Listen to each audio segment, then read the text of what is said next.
This rain in Nairobi started... What is the point of order, Senator Fernandi? Mr. Speaker, I rise under fourth schedule on devolved functions, and also section 148 is it of the Public Finance Management Act.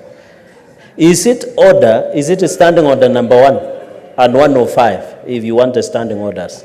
Mr. Speaker, is it in order for my brother Senator Edwin Sifuna to mislead the House, yet issues of disaster and emergency under the budgeting process by the PMF Act, at least 2% of that money should be allocated fighting disasters, Mr. Speaker?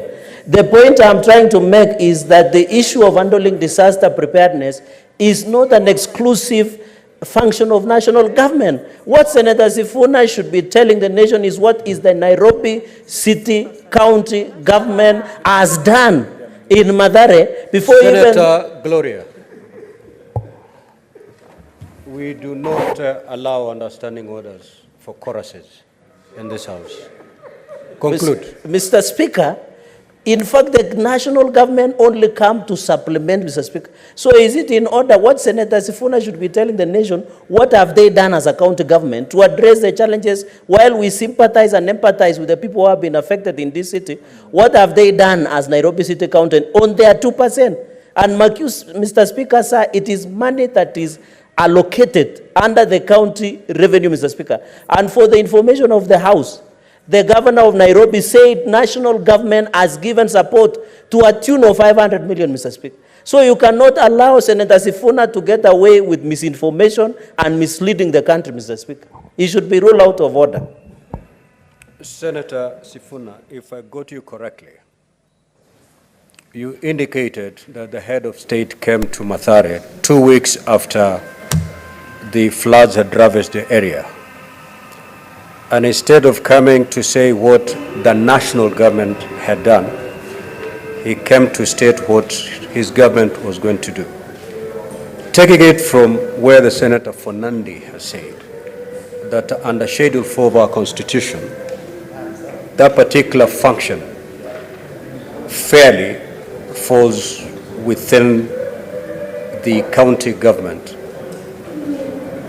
Would you still want to pursue that line? Or? I will absolutely insist on that line, Mr. Speaker.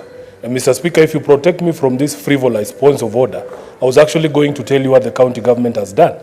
But I was expressing my disappointment. Mr. Speaker, this rain in Nairobi started beating us seriously on the 20th of April. By the 24th of April, we, the leadership of Nairobi, were calling for the national government to declare this a national disaster because our own county was overwhelmed.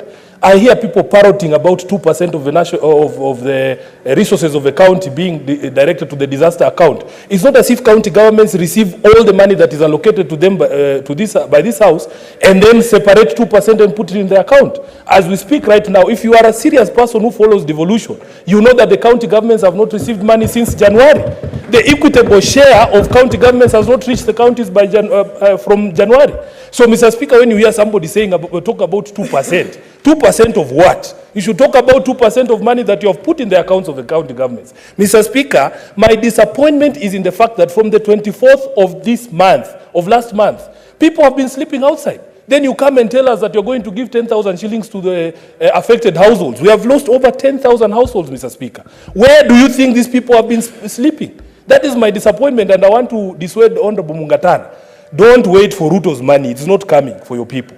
Mr. Speaker, as I speak right now as a senator of Nairobi, I can confirm that no money has reached the people of Nairobi from the national government.